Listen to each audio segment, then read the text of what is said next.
Lucas capítulo 23. Levantando-se toda a assembleia, levaram Jesus a Pilatos. E ali passaram a acusá-lo, dizendo: encontramos este homem pervertendo a nossa nação, vedando pagar tributo a César e afirmando ser ele o Cristo, o rei. Então lhe perguntou Pilatos: és tu o rei dos judeus? Respondeu Jesus: tu o dizes. Disse Pilatos aos principais sacerdotes e às multidões: não vejo neste homem crime algum. Insistiam, porém, cada vez mais dizendo: ele alvoroça o povo, ensinando por toda a Judeia, desde a Galileia, onde começou, até aqui. Tendo Pilatos ouvido isto, perguntou se aquele homem era galileu. Ao saber que era da jurisdição de Herodes, estando este naqueles dias em Jerusalém, lhe remeteu Jesus perante Herodes. Herodes, vendo a Jesus, sobremaneira se alegrou, pois havia muito queria vê-lo, por ter ouvido falar a seu respeito, esperava também vê-lo fazer algum sinal. E de muitos modos o interrogava, Jesus, porém, nada lhe respondia.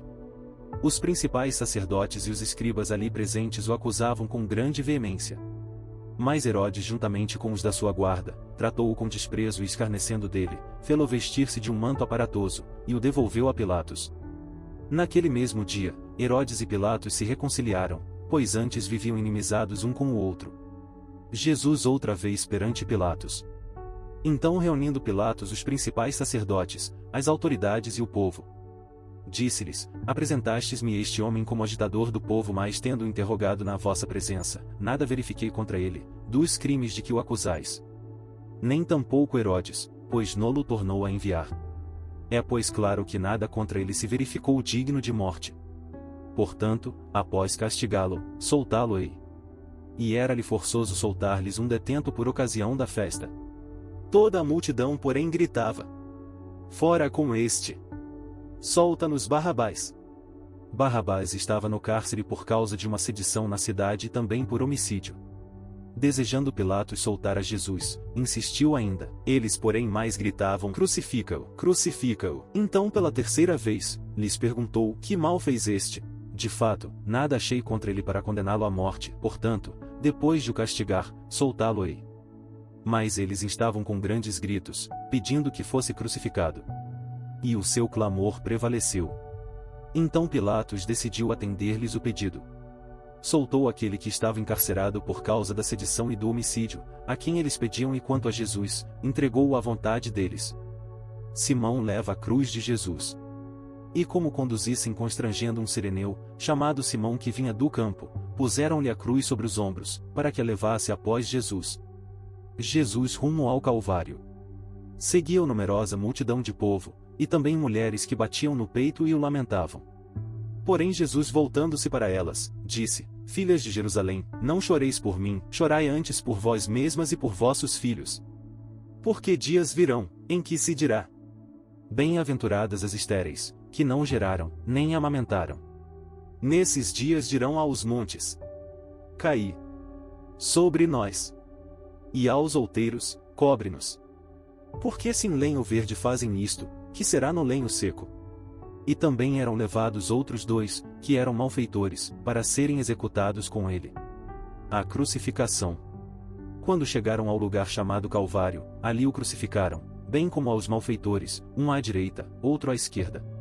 Contudo Jesus dizia: Pai, perdoa-lhes, porque não sabem o que fazem.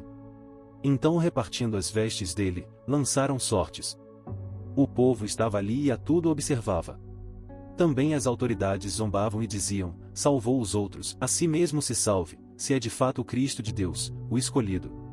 Igualmente os soldados o escarneciam e, aproximando-se, trouxeram-lhe vinagre, dizendo: se tu és o rei dos judeus, salva-te a ti mesmo.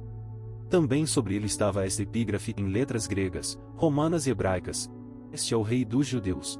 Os dois malfeitores. Um dos malfeitores crucificados blasfemava contra ele, dizendo: e não és tu o Cristo? Salva-te a ti mesmo e a nós também. Respondendo-lhe, porém, o outro, repreendeu-o dizendo: e nem ao menos temes a Deus, estando sob igual sentença? Nós, na verdade, com justiça, porque recebemos o castigo que os nossos atos merecem, mas este nenhum mal fez. E acrescentou: Jesus, lembra-te de mim quando vieres no teu reino.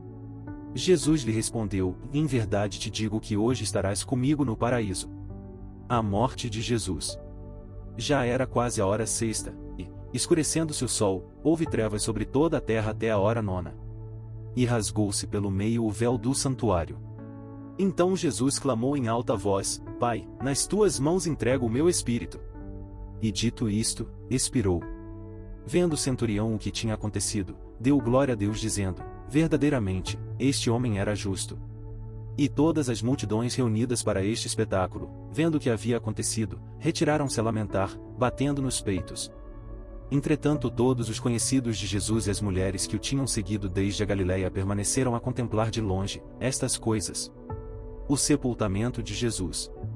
E eis que certo homem, chamado José, membro do Sinédrio, homem bom e justo, que não tinha concordado com o desígnio e ação dos outros, natural de Arimateia, cidade dos judeus, e que esperava o reino de Deus, tendo procurado a Pilatos, pediu-lhe o corpo de Jesus. E tirando-o do madeiro, envolveu-o num lençol de linho, e o depositou num túmulo aberto em rocha, onde ainda ninguém havia sido sepultado. Era o dia da preparação, e começava o sábado. As mulheres que tinham vindo da Galiléia com Jesus, seguindo viram o túmulo e como o corpo fora ali depositado. Então se retiraram para preparar aromas e bálsamos. E no sábado, descansaram, segundo o mandamento.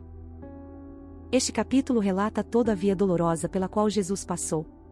Jesus diz 7 frases na cruz, ele perdoa seus inimigos, ele se compadece dos que o seguiam, ele vê ali naquele momento a consumação de uma obra de salvação que ele aceitou por amor.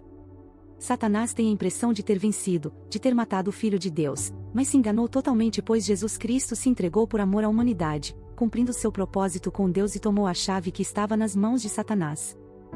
Vemos o início do grande sofrimento de Cristo, cumprindo totalmente seu propósito por nós. Ele nos valoriza de uma forma incrível, muito mais do que uma pedra mais valiosa que exista na terra. Ele nos enxerga muito mais que a nós mesmos.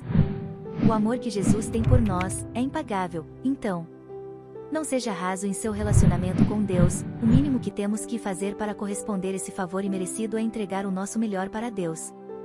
Deus o abençoe grandemente,